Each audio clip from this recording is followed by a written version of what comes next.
Hello. ഇപ്പോൾ ഈ മഴയുള്ള കാരണേ പുറത്തുള്ള ചെടികൾക്ക് വെള്ളം ഒഴിക്കൽ കുറവാണ് കേട്ടോ. കാരണം വലിയ ക്ഷീണമൊന്നും അവർക്ക് കാണാറില്ല. അപ്പം ഞാൻ രാവിലെ തന്നെ അത് ഒഴിച്ചു. പിന്നെ ഇന്ന് മീൻ ഏട്ടാണ് കേട്ടോ കിട്ടിയത്. ഇത് വീട്ടിൽ കിട്ടിയ ഒരുമാതിരി നാറ്റാണ് കേട്ടോ, പറഞ്ഞിട്ട് കാര്യമില്ല, വേറെ ഒന്നും കിട്ടിയില്ല. അപ്പം ഞാൻ വറക്കാൻ വേണ്ടിയിട്ട് കുറച്ച് മാറ്റി വെച്ചു. പിന്നെ ഞാൻ ഈ നാളികേരപ്പാലൊക്കെ എടുത്തിട്ടാണ് കേട്ടോ മീൻ കറി വെക്കാറ്. എനിക്കത് ഇഷ്ടം.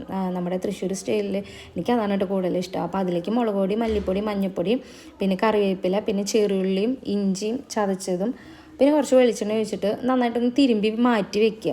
പിന്നെ നമ്മൾ നാളികേരപ്പാലൊക്കെ എടുത്ത് വരുമ്പോഴേക്കും അതൊന്ന് സെറ്റാവും കേട്ടോ. അപ്പോൾ നാളികേരപ്പാലിൽ ഒന്നാം പാൽ എടുത്തിട്ട് മാറ്റി വെച്ചു. പിന്നെ നമ്മൾ രണ്ടാം പാലിലാണ് കേട്ടോ ഇത് കലക്കി വെക്കുക. പിന്നെ തക്കാളി പച്ചമുളക് എടുത്തു. അപ്പോൾ രണ്ടാം പാൽ പിന്നെ നമ്മൾ ആവശ്യത്തിന് നാളികേരം കലക്കി വെള്ളം ഒഴിച്ചിട്ട് എടുക്കുക. പിന്നെ അതിലേക്ക് നമ്മുടെ പുളി ഉണ്ടല്ലോ, കുടംപുളിയും ടേസ്റ്റാണ് കേട്ടോ.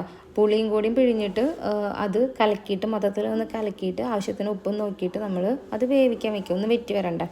അപ്പോൾ അതൊന്ന് വെറ്റി വന്നു കഴിഞ്ഞാൽ പിന്നെ നമ്മൾ അതിലേക്ക് നമ്മുടെ ഒന്നാം പാൽ എടുത്ത് വെച്ചതുണ്ടല്ലോ അത് ഒഴിക്കണം കേട്ടോ. ഞാനിത് പറഞ്ഞു പോകണമെന്നുള്ളൂ. അപ്പോൾ അതിൽ ഒന്നാം പാൽ എടുത്തിട്ട് ഒഴിക്കുക. പിന്നെ ഞാൻ അതിൻ്റെ ഇടയിൽ പോയിട്ട് അതൊക്കെ ഒന്ന് ക്ലീൻ ചെയ്യാൻ തോന്നും കേട്ടോ. പാത്രങ്ങൾ കുറച്ചുണ്ടായിരുന്നു, അപ്പോൾ അതും കഴുകി വെച്ച് അവിടെയൊക്കെ ഒന്ന് ക്ലീൻ ചെയ്തു.